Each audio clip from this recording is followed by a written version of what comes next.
So I have never cooked spaghetti squash. So I am gonna do that today. I've got these two massive spaghetti squashes.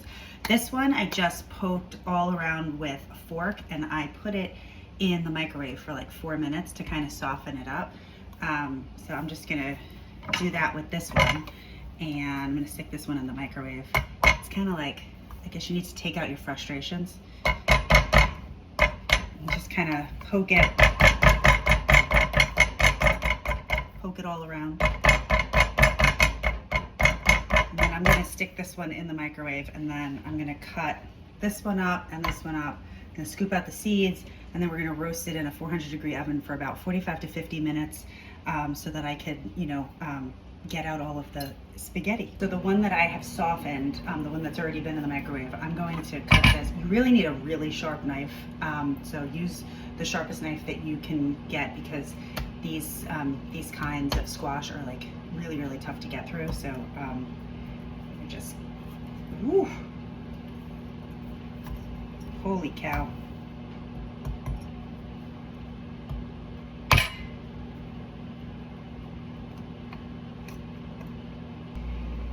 So I'm cutting through the first one that I softened. Make sure that you could at least handle it. It's pretty hot, but make sure that you could at least handle it, because these things are really, really tough to get through.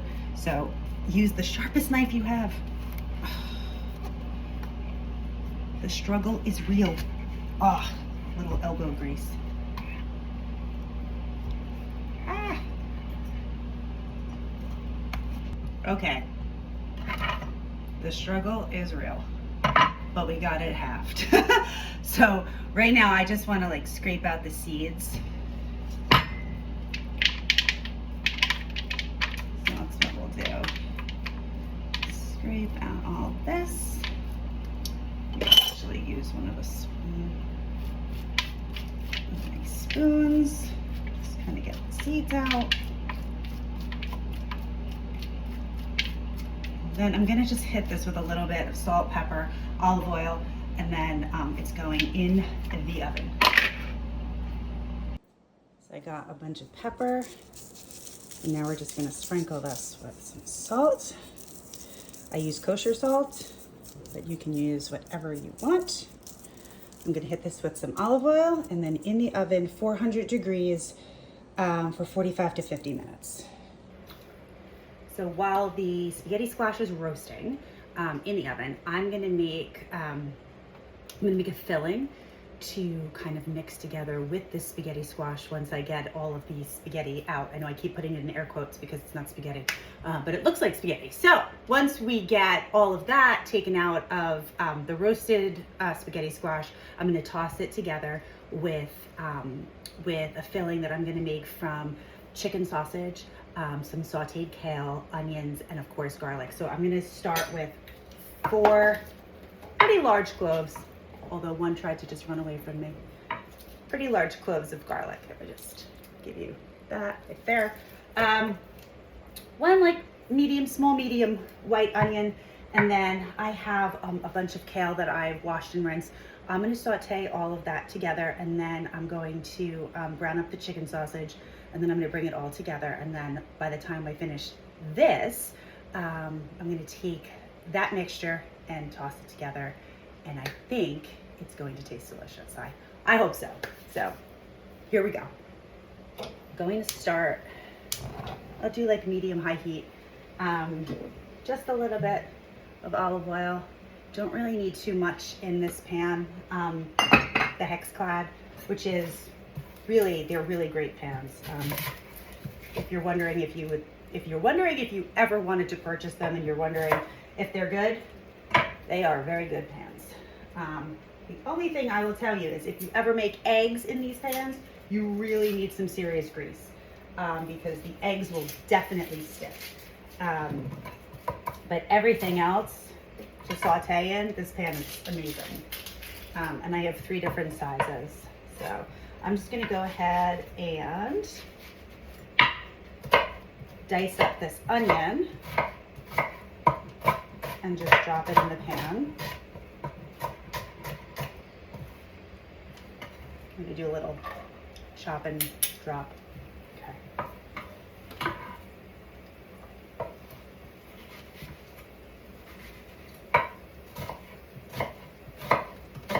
Let me tell you, if your grocery store ever sells spaghetti squash cut open, buy it.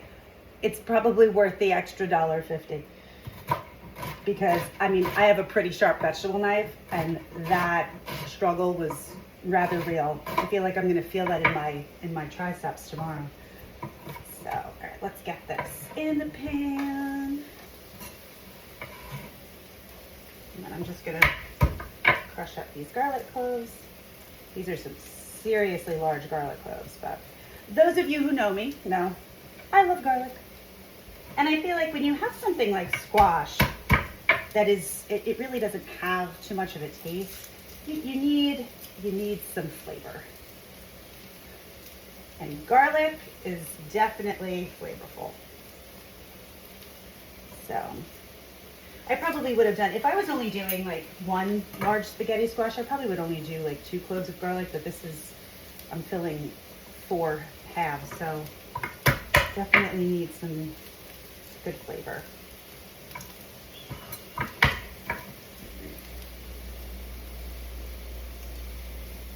If you're wondering where I'm doing, I'm dropping all this stuff in a little garbage bowl here. I'm not just throwing everything into my sink. I like to have a garbage bowl over here because my garbage can is over there. So it doesn't work very well when I'm cooking. So if I put everything in a bowl, when it gets full, I could walk over there and throw it in the garbage instead of attempting to take handfuls of things and throw it in the garbage, because it always winds up on my floor. Just grab a spoon. Oops.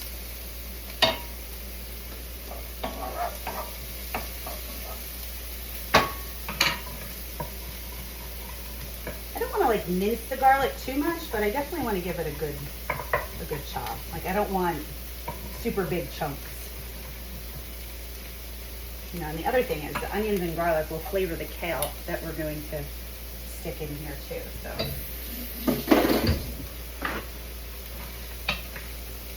now let's give this a little toss. I'm going with some salt and pepper.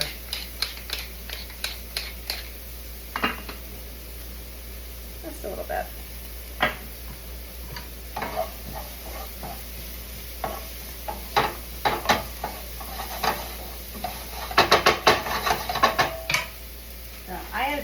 Got a bunch of kale, so I washed it and dried it, and then I put it in here into like a Ziploc bag, and I take like all the air out, and it lasts. And always put like a paper towel. Anything that has like a dark leafy green, put like a paper towel inside, because it sucks up the moisture, and then your vegetables last much longer. You could even do it. I love doing it with the cucumbers, like the mini cucumbers. I think I did that once in a video that was like save your veg. Now that we're spending a gazillion dollars on vegetables. All right, so I'm just gonna go in with a couple nice handfuls. I would probably say, ooh, where'd that stem come from? I'd probably say like, maybe this would probably be a good bunch of kale. And even though it does take a little bit longer to wilt than like say spinach would, it definitely wilts down to almost nothing. But I love having this on hand because it's so easy to just kind of like toss in a salad or toss with some tuna. And kale's so good for you. So, I think we're gonna go in with some tongs. Kind of incorporate the onions and the garlic with some of the kale. And once it gets sort of coated, I might have to put just a bit more olive oil in here. And forgive me as I'm doing this because this is like off the cuff. There is no recipe or rhyme or reason to what I'm doing. I'm just kind of making it up as I go along. So once this is all sort of coated with the olive oil and the garlic and the onions are kind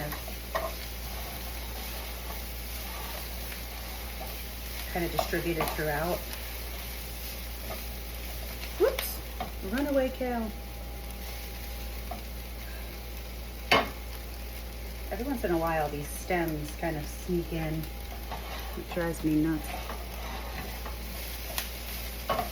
That's great. So we want to layer again more, you know, more ingredients, more flavor. So pepper and salt on the kale. And I think I'm gonna let this just cook down. I feel like the onions and the garlic are getting like nice and caramelized, which is gonna be delicious. And then I will put this to the side in like a bowl, and then I'm gonna go ahead and brown off the chicken. Or the chicken sausage, I should say. Coffee is always a good thing.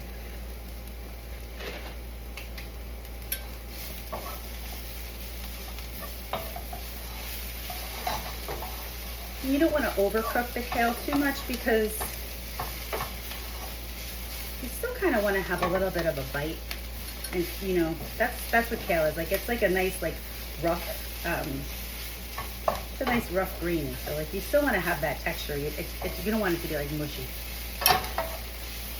So they're good. Like you can see like the bits of like the onions and garlic. They're like getting brown. That's delicious. There. So wilted a decent amount. So I'm just going to put it in this glass bowl here.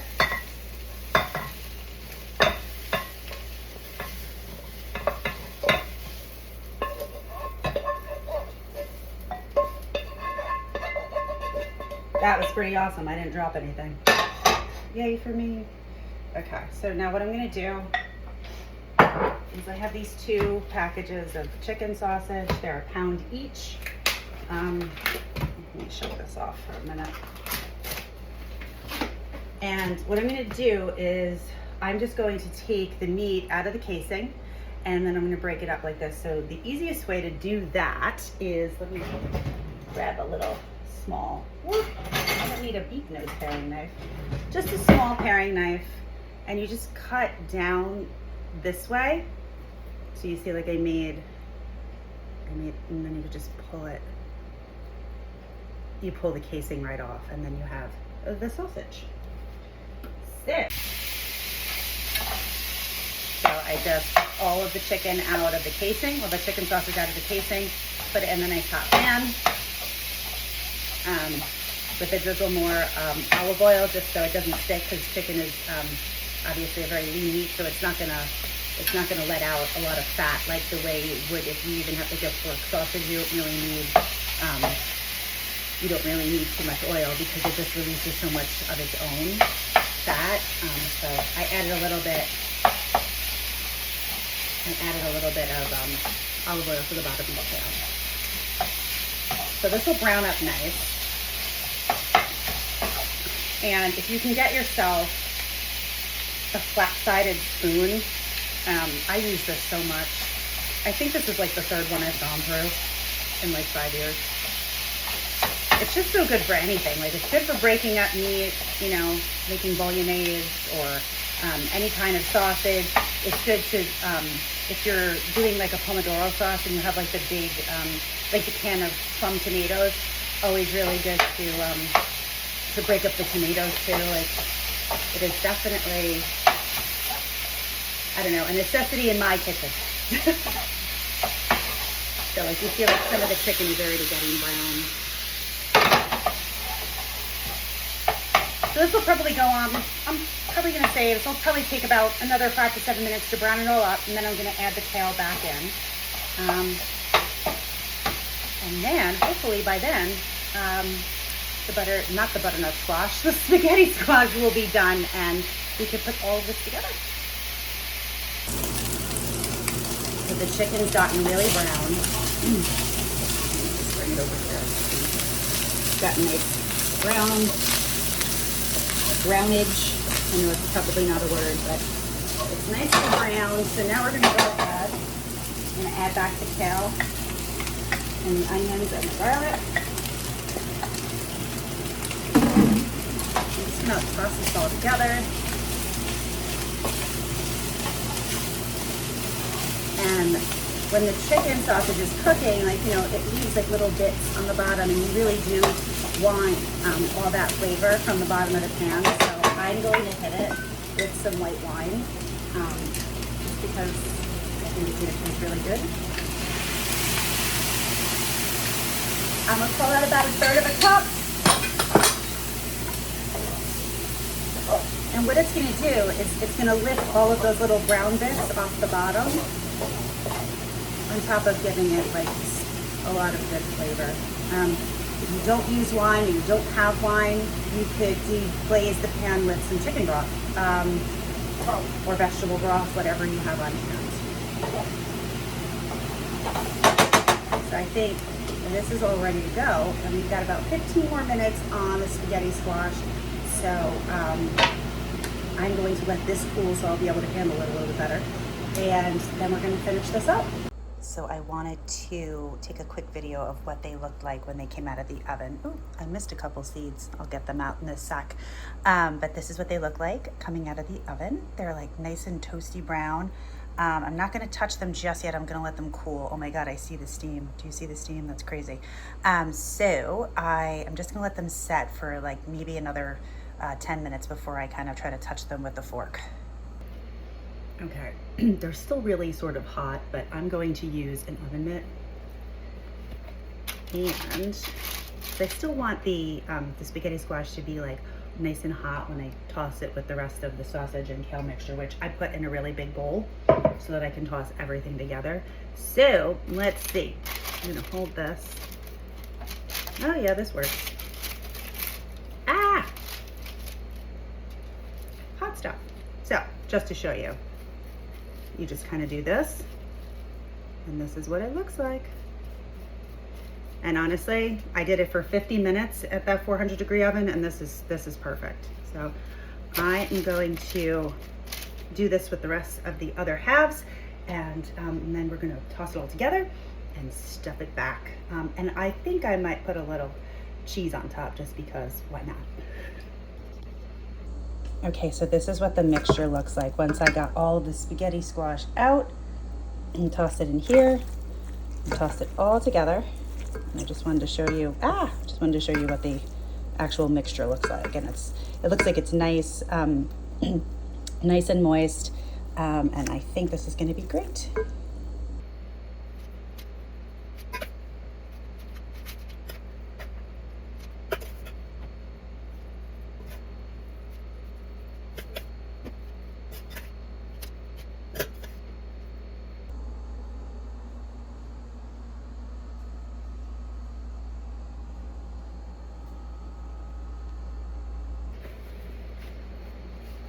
So I stuffed them all, but we're obviously not eating right now because it's the middle of the afternoon. So I'm just gonna cover it with a little bit of aluminum foil. And when I'm ready to serve it tonight, I think I'm gonna just shred a little bit of pecorino romano on top. And I could stick it under the broiler real quick for a couple of minutes, and then dinner is gonna be served. But I need to taste this. So let's get a little bit of everything. Little kale, little sausage, oh my gosh, and a whole lot of squash. Here we go.